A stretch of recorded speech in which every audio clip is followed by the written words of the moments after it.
Teachers எல்லாருக்கும் வணக்கம். UGTRB English 100 days பிளானை வந்து பார்த்தீங்கன்னா நீங்கள் ஃபாலோ பண்ணிட்டு இருப்பீங்கன்னு நினைக்கிறேன்.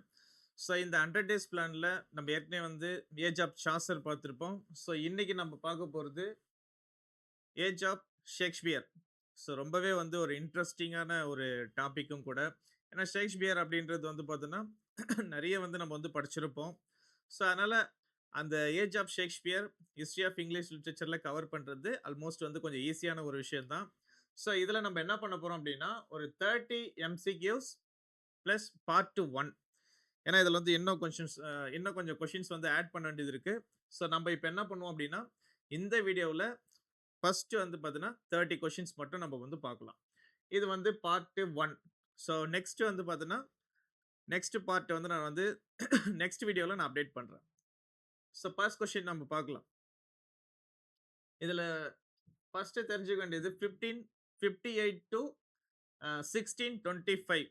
ஸோ இதை வந்து ஞாபகம் வச்சுக்கோங்க. ஏஜ் ஆஃப் ஷேக்ஸ்பியர் அப்படின்னா எந்த வருஷத்திலிருந்து எந்த வருஷத்து வரைக்கும் இவருடைய ஏஜ் ஆஃப் ஷேக்ஸ்பியர் அப்படின்றத நம்ம வந்து சொல்றோம். ஸோ இதை வந்து ஞாபகம் வச்சுக்கோங்க. The age of Shakespeare as broadly defined extend from accession of dash in 1558. So இது நம்மளுக்கு தெரியும். ஸோ 1558ல தான் தொடங்குது. ஸோ தொடங்கும் போது வந்து பார்த்தோம் அப்படின்னா யார் வந்து அப்போ வந்து ஆட்சியில் இருந்தாங்க plus the death of James 1 in 1625. So 1625 வரைக்கும் யார் வந்து இருந்தாங்க அப்படின்றத இங்க வந்து என்ன பண்ணணும் அப்படின்னா மென்ஷன் பண்ணி காமிச்சிருக்காங்க. ஸோ இதுக்கான ஆன்சர் என்ன அப்படின்னா Elizabeth 1 to James 1. So first question ரொம்ப இம்பார்ட்டன்ட். ஸோ இந்த ஷேக்ஸ்பியர் ஏஜ் ஆஃப் ஷேக்ஸ்பியரை என்ன பண்றாங்க அப்படின்னா ரெண்டு பேர் வந்து ஆட்சியில் இருந்திருக்காங்க. ஸோ இதில் வந்து ஃபர்ஸ்ட் வந்து என்ன அப்படின்னா எலிசபெத் 1, அதுக்கப்புறம் டுவர்ட்ஸ் எண்ட் என்ன அப்படின்னா 1625ல ஜேம்ஸ் 1. ஸோ இவங்க ரெண்டு பேருமே இருந்திருக்காங்க. ஸோ எந்த இயர்ல இருந்து எந்த இயர் வரைக்கும் அப்படின்றதையும் கொடுத்து வச்சிருக்கு. So next question, in the given periodization the age of Shakespeare cover how many years? இது நம்மளுக்கு கூட கேட்கலாம். ஸோ மொத்தம் வந்து எத்தனை வருஷம் ஷேக்ஸ்பியருடைய காலத்தை நம்ம வந்து பிரிக்கலாம் இங்கிலீஷ் லிட்ரேச்சரை. இது நம்மளுக்கு வந்து அந்த இயர் பார்த்து நீங்க வந்து சும்மா மைனஸ் பண்ணி பார்த்தாலே தெரிஞ்சிடும். ஸோ எத்தனை இயர் வரும் அப்படின்னா 67 இயர்ஸ். மொத்தம் 67 வருஷம் வந்து பார்த்தோம் அப்படின்னா ஏஜ் ஆஃப் ஷேக்ஸ்பியர் அப்படின்னு சொல்றாங்க. இந்த ஏஜ் ஆஃப் ஷேக்ஸ்பியர் இந்த 67 இயர்ஸ் என்ன பண்றாங்க அப்படின்னா மூணா வந்து பிரிக்கிறாங்க. ஸோ மொத்தம் 3 டிவிஷனா பிரிக்கிறாங்க. ஸோ அந்த 3 டிவிஷன்ல என்னென்ன பண்றாங்க அப்படின்னா ஃபர்ஸ்ட் 21 இயர்ஸ் குயின் ரீஜன், அடுத்தது 24 இயர்ஸ் வந்து பார்த்தோம் அப்படின்னா between the publication of Spenser's Shepherd calendar and her death. So ரெண்டு விஷயம் என்ன அப்படின்னா ஸ்பென்சர் எழுதின Shepherd calendar it is very important. இந்த நம்ம ஏஜ் ஆஃப் ஷேக்ஸ்பியர்ல தெரிஞ்சுக்க வேண்டிய ஒரு விஷயம். அதே மாதிரி எலிசபெத் அப்படின்றவங்க இறந்த விஷயத்தையும் இங்க வந்து மென்ஷன் பண்றாங்க. லாஸ்ட் 22 இயர்ஸ் வந்து பார்த்தோம் அப்படின்னா the reign of James 1. So இதை தான் என்ன பண்றாங்க அப்படின்னா 67 வருஷத்து மூணா வந்து பிரிக்கிறாங்க ஷேக்ஸ்பியருடைய காலத்தை. So next the first division is described as dash. So first டிவிஷனை வந்து பார்த்தோம் அப்படின்னா என்னன்னு பிரிக்கிறாங்கன்னா spring tide of Elizabethan literature. So இது ஞாபகம் வச்சுக்கோங்க அவருடைய ஃபர்ஸ்ட் காலத்தை வந்து எப்படி பிரிக்கிறாங்கன்னு. அதே மாதிரி உங்களுடைய மார்க் வந்து பார்த்தீங்கன்னா இந்த வீடியோ முடிச்ச பிறகு கமெண்ட்ல வந்து கரெக்டாக மென்ஷன் பண்ணுங்க. ஸோ அப்போதான் நம்மளுக்கு தெரியும் எவ்வளோ பேர் வந்து பார்த்தோம் அப்படின்னா இதை யூட்டிலைஸ் பண்ணிக்கிட்டீங்க, எவ்வளோ பேர் வந்து இதெல்லாம் உங்களுடைய எப்படி வந்து யூஸ் பண்ணிக்கிறீங்க அப்படின்றத நம்ம தெரிஞ்சுக்கலாம். எவ்வளோ மார்க் நீங்களும் எடுக்கிறீங்க அப்படின்றதையும் நாங்களும் தெரிஞ்சுக்குவோம். So first division of period may be called. So ஷேக்ஸ்பியருடைய மூணா பீரியடா பிரிக்கும் போது அதில் ஃபர்ஸ்ட் டிவிஷன் வந்து என்னன்னு சொல்லுவாங்க அப்படின்னு கேட்குறாங்க. ஸோ த ஃபர்ஸ்ட் டிவிஷன் என்னன்னு சொல்றாங்க அப்படின்னா time of preparation. So time of preparation இதுதான் வந்து பார்த்தீங்கன்னா ஷேக்ஸ்பியருடைய first division of. So next question, the second division represent. So second division represent dash. So second டிவிஷனை வந்து என்னன்னு சொல்றாங்க அப்படின்னா time of full fruition. So ஞாபகம் வச்சுக்கோங்க எல்லாமே. The second division is compared to which season இப்படி கூட கேட்கலாம் கொஸ்டின். ஸோ என்ன சீசன் கூட இவருடைய செகண்ட் டிவிஷனை கம்பேர் பண்றாங்க அப்படின்னு கேட்டாங்கன்னா ஆன்சர் சம்மர். ஸோ சம்மர் தான் வந்து ரெஃபர் பண்றாங்க.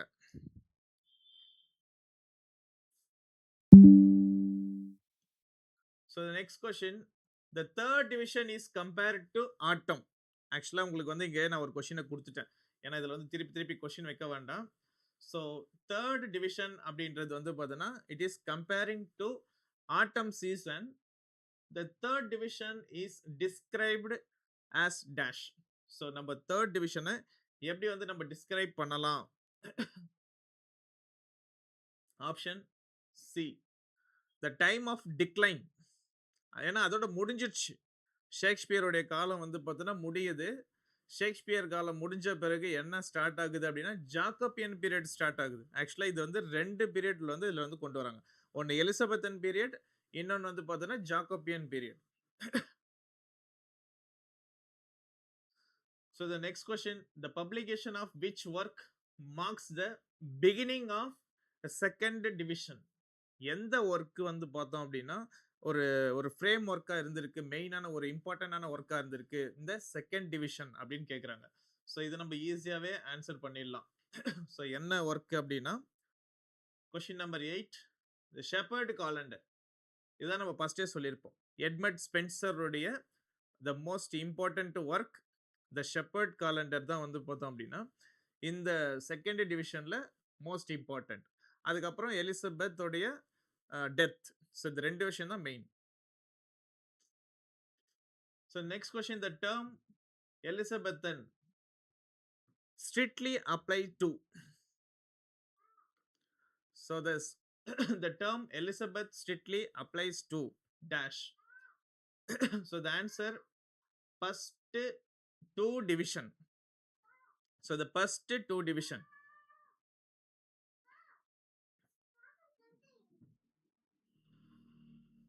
So next the term Jacobean strictly applies. So the Jacobean period வந்து பார்த்தோம் அப்படின்னா எப்போ வந்து அதை வந்து கொண்டு வராங்க? So the Jacobean period. So the answer the third division. So the third division அப்படின்றது வந்து பார்த்தோம் அப்படின்னா நம்மளுக்கு வந்து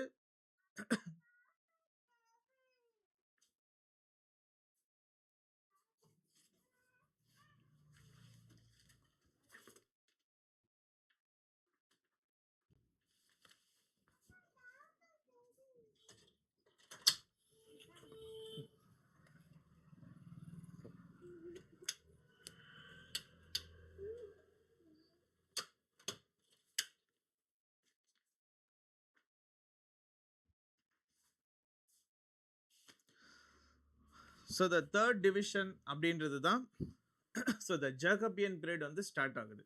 ஸோ ஏன்னா இது வந்து ரொம்ப இம்பார்ட்டன்ட். ஸோ இந்த ஷேக்ஸ்பியரில் வந்து பார்த்தோம் அப்படின்னா ஏஜ் ஆஃப் ஷேக்ஸ்பியர். ஸோ நம்ம ஸ்டார்டிங்கில் கிளியராக கொஞ்சம் அண்டர்ஸ்டாண்ட் பண்ணிட்டோம் அப்படின்னா அடுத்தடுத்து வர விஷயங்கள் எல்லாமே நம்மளுக்கு ஈஸியாக அண்டர்ஸ்டாண்ட் ஆகும். So the next question, which work is considered to mark the opening of golden age of Elizabethan literature?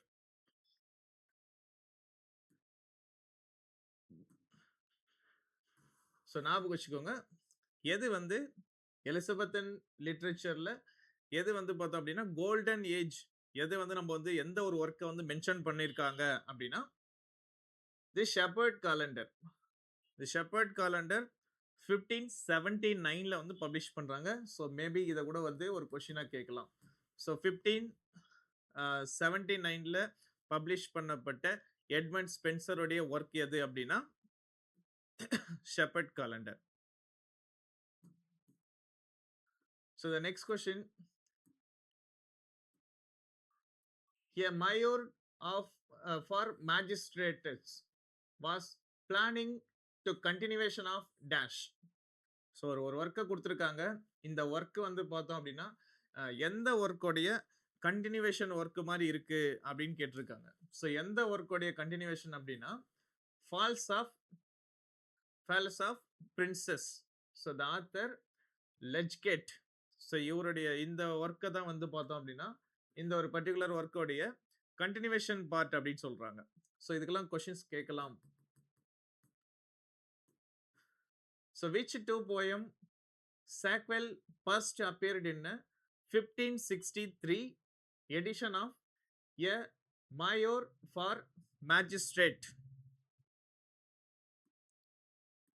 So இதுல என்ன ஒரு கொஸ்டின் அப்படின்னா ஒரு போயம் சொல்லியிருக்காங்க. So சாக்வெல்லுடைய 2 poem. ஸோ இந்த ஒரு பர்டிகுலர் எடிஷன்ல வந்து கொடுத்துருக்காங்க. அது எந்த போயம் அப்படின்னு சொல்லிட்டு நம்மள என்ன பண்ண சொல்லியிருக்காங்கன்னா கண்டுபிடிக்க சொல்லியிருக்காங்க. ஸோ அது என்ன போயம் அப்படின்னா the induction and complaint of Buckingham. So இந்த ஒரு 2 ஒர்க்கை தான் 2 போயம் தான் ஸோ என்ன பண்றாரு அப்படின்னா இதுல வந்து பப்ளிஷ் பண்ணியிருக்காங்க. So next, who wrote the Steel Glass published in 1576? So first விஷயம், so the Steel Glass அப்படின்ற ஒரு ஒர்க்கை வந்து பார்த்தோம் அப்படின்னா 1576ல பப்ளிஷ் பண்ணியிருக்காங்க அப்படின்றது நம்ம தெரிஞ்சுக்கணும். அடுத்தது regarded as a first regular verse satire. So இதை வந்து ஞாபகம் வச்சுக்கோங்க. இங்கிலீஷ்ல ஃபர்ஸ்ட் பப்ளிஷ் பண்ணப்பட்ட ஒரு ஃபர்ஸ்ட் ரெகுலர் வர்ஸ் சட்டையர் அப்படின்னு சொல்லியிருக்காங்க. ஸோ இதையும் நம்ம வந்து ஞாபகம் வச்சுக்கணும். 2 விஷயம். So first regular verse satire எது அப்படின்னா த ஸ்டீல் கிளாஸ். இது எப்போ வந்து பப்ளிஷ் பண்ணியிருக்காங்க அப்படின்னா 1576ல பப்ளிஷ் பண்ணியிருக்காங்க. இதனுடைய ஆத்தர் யாரு அதுதான் நம்மளுடைய கொஸ்டின். இதனுடைய ஆத்தர் யாரு அப்படின்னா ஜார்ஜ் கேஸ்கோயின். ஸோ இவர் தான் வந்து பார்த்தோம் அப்படின்னா இந்த ஒரு பர்டிகுலர் ஒர்க்கோடைய ஆத்தர். ஸோ இதெல்லாம் நோட் பண்ணி வச்சுக்கோங்க. Most important questions. So question number 15. The shepherd calendar is a dash. So shepherd calendar பற்றி நிறைய விஷயம் நம்ம பார்த்துருக்கோம். பட் இப்போ என்ன இருக்கு அப்படின்னா ஷெப்பர்ட் கேலண்டர் அப்படின்றது என்ன ஜானர்ல அவங்க வந்து எழுதியிருக்காங்க.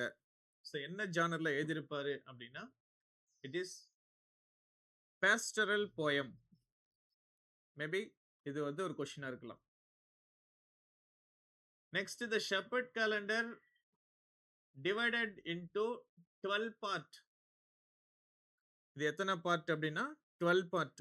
ஸோ 12 அப்படின்னா நம்மளுக்கு வந்து ஒரு விஷயம் ஞாபகம் வரணும். என்ன அப்படின்னா ஒரு வருஷத்துல மொத்தம் 12 மாசம். ஓகேவா? ஸோ அதை பேஸ் பண்ணி தான் இவர் எழுதியிருக்காரு. Shepherd calendar divided into 12 part, each corresponded to 12 month.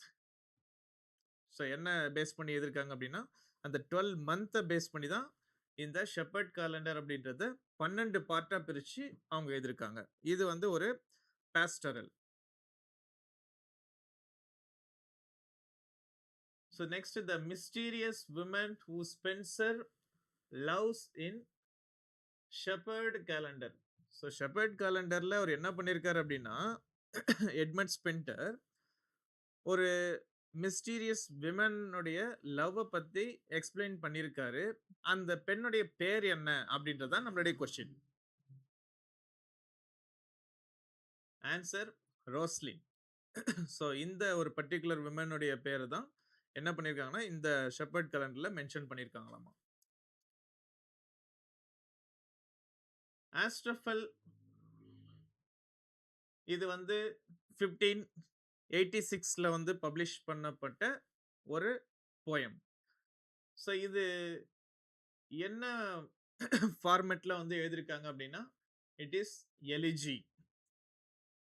எலிஜி அப்படின்னாலே யாரோ ஒருத்தர் இறந்து போயிட்டாங்க அப்படின்னா அவங்களுடைய நினைவா அவங்களுக்காக எழுதுற ஒரு போயம தான் நம்ம என்ன சொல்லுவோம் அப்படின்னா, எலிஜி அப்படின்னு சொல்லுவோம்.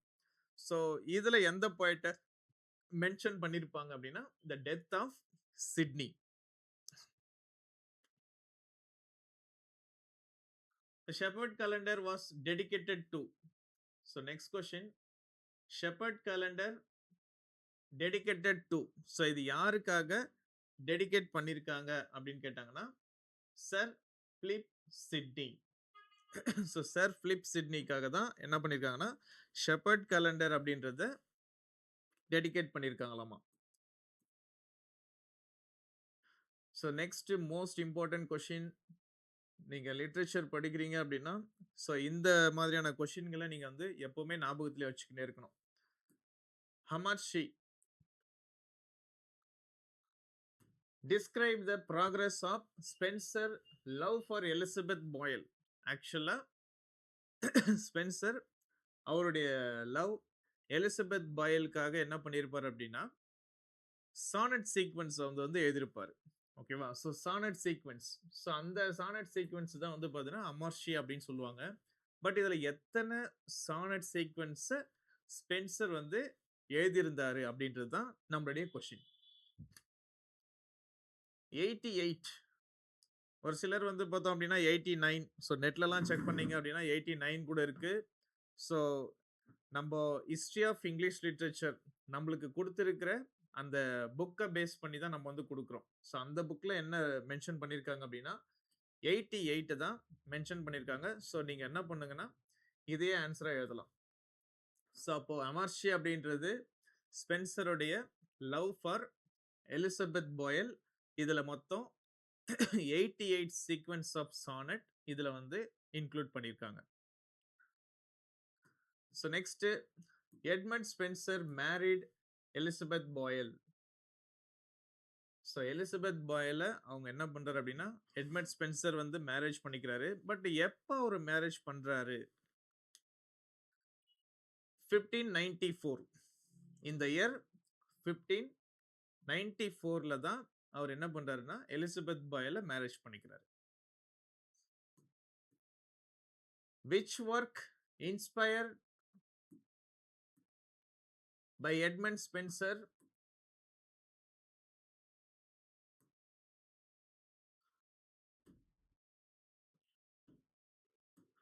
So which work inspired by Edmund Spencer marriage to Elizabeth Boyle is a best described as a wedding hymn.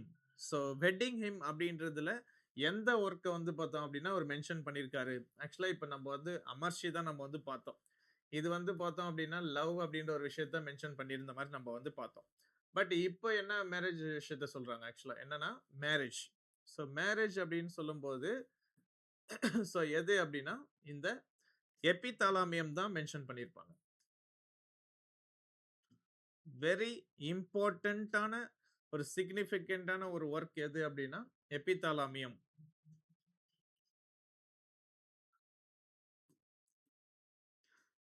So நம்ம அதுக்கு அடுத்தது எந்த ஒர்க்கை போகிறோம் அப்படின்னா Faerie Queene. Same Edmund Spenser எழுதின ஒர்க்கு தான் Faerie Queene. It is epic. இது என்ன ஃபார்ம்ல எழுதியிருக்காங்க அப்படின்னா எஃபிக் ஃபார்மேட்ல எழுதியிருப்பாங்க.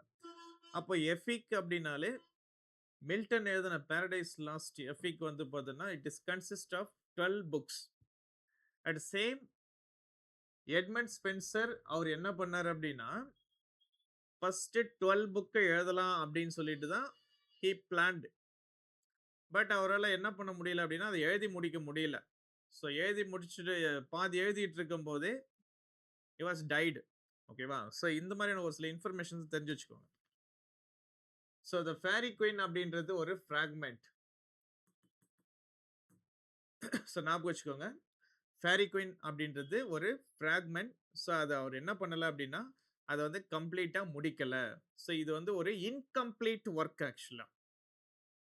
ஏன் இதை வந்து நம்ம இன்கம்ப்ளீட் ஒர்க் அப்படின்னு சொல்றோம்னா ஆக்சுவலி இது வந்து 12 புக்கு மொத்தம் அவர் வந்து பார்த்தோன்னா 12 புக்கு எழுதலாம் அப்படின்னு சொல்லிட்டு தான் ஸ்பென்சர் பிளான் பண்ணார். Only how many were published during his lifetime? அப்படின்னு கேட்பாங்க. ஸோ மொத்தம் அவர் வந்து பார்த்தீங்கன்னா 12 புக் எழுதுனதுக்கு பிளான் பண்ணாரு. ஓகே. அவர் எத்தன புக் எழுதி முடிச்சாரு அப்படின்னு கேட்டாங்கன்னா, only 6. So 6 books only he completed. அதுக்கப்புறம் அவர் வந்து பார்த்தீங்கன்னா இறந்து போயிட்டாரு. ஸோ ரிமைனிங் புக்ஸ் வந்து அவர் வந்து எழுதி முடிக்கல. ஓகேவா? இந்த 6 புக் பத்தின ஒரு சில அடிஷனல் டீட்டெயில். ஸோ இந்த கொஸ்டின்ஸ் 30 கொஸ்டின்ஸும் முடிச்ச பிறகு நான் லாஸ்ட்டா சொல்றேன். ஏன்னா, அதுல இன்னும் கொஞ்சம் அடிஷனலா தெரிஞ்சுக்க வேண்டிய விஷயம் இருக்கு. ஏன்னா, நம்ப இந்த ஹிஸ்டரி ஆஃப் இங்கிலீஷ் லிட்டரேச்சர் புக்ல இந்த 6 புக் பத்தின அடிஷனல் இன்ஃபர்மேஷன பத்தி குடுத்துருக்காங்க. ஸோ அதையும் நம்ம வந்து பார்த்துடலாம். So Spenser explained the underlying scheme of Spenser Faerie Queene in his prefatory letter to dash. So அப்போ ஃபேரி குயின் எழுதும்போது ஒரு லெட்டர் வந்து பார்த்தோம் அப்படின்னா எழுதுறாங்க. ஸோ அது யார் வந்து எழுதுறாங்க அப்படின்றது தான் question. So the answer C. Sir Walter really. So இவருக்கு தான் என்ன பண்றாரு அப்படின்னா, ஒரு லெட்டர் ஃபார்மேட்ல ஸோ ஸ்பென்சருக்கு ஒரு இந்த ஃபேரி குயின் அப்படின்ற ஒரு போயம் வந்து எழுத சொல்லி ஒரு லெட்டர் வந்து குடுக்குற மாரி சொல்லியிருக்காங்க. Who is a central figure? The Faerie Queene. So Faerie குயினுடைய ஹீரோ யாரு? Who is a central character அப்படின்னு கேட்டாங்கன்னா, ஏன்னா அதுல வந்து நெறைய பேர சொல்லியிருப்பாங்க.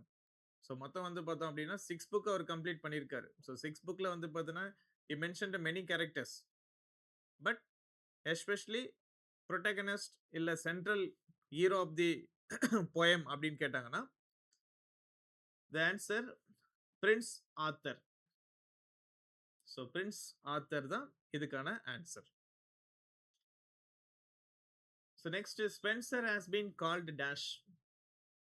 ஸோ ஸ்பென்சர ஆக்சுவலா நம்ம வந்து சாசர வந்து பார்த்தோம் அப்படின்னா, the father of English literature அப்படின்னு நம்ம சொல்றோம். இங்கிலீஷ் போயட்ரி அப்படின்லாம் நம்ம சொல்றோம். பட் அதே மாதிரி சேம் பேட்டர்ன்ல ஸ்பென்சரையும் என்ன சொல்றாங்க அப்படின்னா, த போயட்ஸ் போயட் அப்படின்னு சொல்றாங்க. ஸ்பென்சர the poets poet. Very important questions. Which statement is correctly described the Spencerian sonnet? ஏன்னா ஒரு சில கொஸ்டின்ஸ் வந்து என்ன பண்ணிடுறாங்க அப்படின்னா ஸ்டேட்மெண்ட் பேட்டர்ன்ல கேட்குறாங்க இல்லையா? ஸோ அதுக்காக நானும் வந்து என்ன பண்ணியிருக்கேன் அப்படின்னா ஸ்டேட்மெண்ட் பேட்டர்ன்ல ஒரு கொஸ்டின் ரெடி பண்ணியிருக்கேன். ஸோ இதில் எது வந்து ஸ்பென்சரியன் சானட்டை பற்றி நீங்கள் தெரிஞ்சு வச்சுருந்தீங்க அப்படின்னா இதுக்கு கரெக்டாக உங்களால் ஆன்சர் பண்ண முடியும். அப்படி தெரியலனாலும் ஒன்றும் பிரச்சனை இல்லை. ஸ்பென்சருடைய சானட்டை பொறுத்த வரைக்கும் சாரி ஸ்பென்சருடைய ஸ்டான்ஸா, ஓகேவா, it's not a sonnet. Stanza வந்து ஒரு டிஃப்ரெண்டா வந்து அவர் வந்து கிரியேட் பண்ணியிருக்காரு. இதை என்ன பண்ணிட்டாங்க அப்படின்னா ஸ்பென்சேரியன் ஸ்டான்ஸா அப்படின்னே சொல்ல ஆரம்பிச்சிட்டாங்க. ஏன் வந்து அது மாதிரி சொல்றாங்க? ஸோ இதுக்கான ஆன்சர் என்ன அப்படின்னா இட் ஹாஸ் 9 லைன்ஸ். ஆக்சுவலி அது மொத்தம் அவர் என்ன பண்ணியிருக்காரு அப்படின்னா 9 லைன்ல அவர் வந்து எழுதியிருக்காரு with the rhyme scheme. So rhyme ஸ்கீமை பொறுத்த வரைக்கும் A B A B B C B C and C. ஓகேவா? ஸோ இதுல மொத்தம் நீங்க எண்ணி பார்த்தீங்கன்னா தெரியும். மொத்தம் 9 லைன்ல அவருடைய ரைமிங் ஸ்கீம்ஸ் வந்து என்ன பண்ணியிருக்காரு அப்படின்னா ஸ்பென்சர் வந்து கிரியேட் பண்ணியிருக்காரு. வித் லாஸ்ட் லைன் 9வது லைன் எண்டிங்ல என்ன பண்ணியிருக்காரு அப்படின்னா அலெக்சாண்டரியன் அப்படின்ற ஒரு விஷயத்தையும் என்ன பண்ணியிருக்காரு இன்க்ளூட் பண்ணியிருக்காராமா. ஸோ இதுதான் ஸ்பென்சருடைய ஸ்டான்ஸாவுடைய இம்பார்ட்டன்ட்.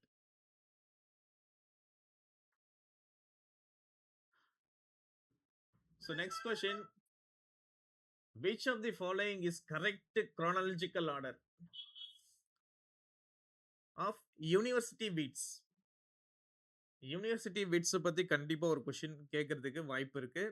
ஸோ இந்த யூனிவர்சிட்டி விட்ஸ் மொத்தம் வந்து பார்த்தீங்கன்னா ஒரு 7 மெம்பர்ஸ் இருக்காங்க ஆக்சுவலா. அந்த 7 மெம்பர்ஸ் வந்து பார்த்தோம் அப்படின்னா நம்ம வந்து கரெக்டா ஆர்டர் பண்ண தெரியணும். யார் வந்து ஃபர்ஸ்ட் யார் செகண்ட். முதல்ல என்ன பண்ணிடணும் அப்படின்னா அந்த 7 பேரையும் நம்ம ஞாபகம் வச்சுக்கணும். அந்த 7 பேர்ல யார் வந்து ஃபர்ஸ்ட் வரா, செகண்ட் வரா, தேர்ட் வரா, அதையும் நம்ம ஞாபகம் வச்சுக்கணும். ஸோ அந்த 7 மெம்பர்ஸ் யாரு அப்படின்னா ஃபர்ஸ்ட் வந்து லேலி, கிட்டு, அப்புறம் பேலே, லார்ஜ், கிரீன், மார்லே, அதுக்கப்புறம் நேஷ். ஸோ இவங்க தான் அந்த குரோனாலஜிக்கல் ஆர்டர் படி அரேஞ்ச் பண்ண persons.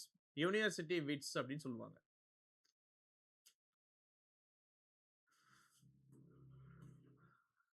So the next question,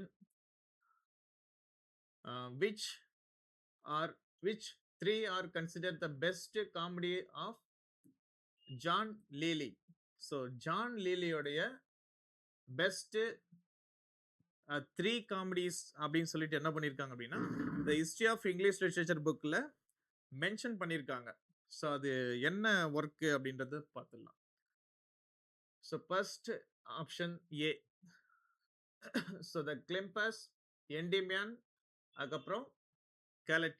so இந்த ஒரு த்ரீ ஒர்க்கை தான் என்ன பண்ணியிருக்காங்க அப்படின்னா பெஸ்ட் த்ரீ காமெடியஸ் அப்படின்னு சொல்லிட்டு அவருடைய ஒர்க்ல வந்து பார்த்தோம் அப்படின்னா மென்ஷன் பண்ணியிருக்காங்க. So the next question, John Lyly. So John lily is the most widely known as the author of which prose romance? So இவருடைய எது வந்து பார்த்தோம் அப்படின்னா பெஸ்ட் நோன் ப்ரோஸ் ரொமான்ஸ் அப்படின்னு நம்ம வந்து எது சொல்றோம் அப்படின்னு கேட்குறாங்க. So the answer B, Euphues. So இதுதான் வந்து பார்த்தோம் அப்படின்னா ப்ரோஸ் ரொமான்ஸ். ஸோ இதனுடைய ஆத்தர் லீ. ஸோ இதுதான் வந்து பார்த்தோன்னா அதோடைய ஆத்தர். ஸோ ஆல்மோஸ்ட் நம்ம என்ன பண்ணியிருக்கோம் அப்படின்னா ஒரு 30 கொஷின்ஸ் பார்த்துருக்கோம். ஸோ இந்த 30 கொஷின்ஸில் ஸோ உங்களுடைய ப்ரிப்ரேஷனில் எவ்வளோ மார்க் உங்களுக்கு வருது அப்படின்றதையும் ஸோ எனக்கு கிளியராக மென்ஷன் பண்ணுங்கள், பார்க்கலாம். லாஸ்ட் டைம் நிறையவே போட்டிருந்தீங்க, ஸோ இதுக்கு இவ்வளோ மார்க் வருது அப்படின்ற மாதிரி. ஸோ இது புக்கு நம்ம ஸ்பென்சருடைய 6 புக்கு. ஸோ அந்த 6 புக்கையும் நான் இங்கே மென்ஷன் பண்ணியிருக்கேன். அந்த 6 புக்கில் எந்த ஒரு நைட்டை பற்றி அதில் ரெஃபர் பண்ணியிருக்காங்க, அவங்களுடைய வெர்ச்சூஸ் என்ன அப்படின்றதையும் நான் இங்கே கொடுத்துருக்கேன். நீங்கள் என்ன பண்ணுங்க அப்படின்னா இதை வந்து ஒரு சின்னதாக ஒரு நோட்டை போட்டு பக்காவாக என்ன பண்ணுங்க, புக் 1 புக் 1ல் ஓலினஸ் அப்படின்ற ஒரு வெர்ச்சூஸும் ரெட் கிராஸ் நைட் அப்படின்ற ஒரு ஒரு கிராஸ் நைட்டை வந்து பார்த்தீங்கன்னா ரெஃபர் பண்ணியிருக்காரு. ஏன்னா வந்து 6 புக்கில் ஒரு நைட்டை பற்றி ரெஃபர் பண்ணியிருப்பாங்க, ஒரு வெர்ச்சூஸ் பற்றி ரெஃபர் பண்ணியிருப்பாங்க. ஸோ இதை வந்து நீங்கள் தெளிவாக தெரிஞ்சு வச்சுக்கணுன்றதுக்காக தான்.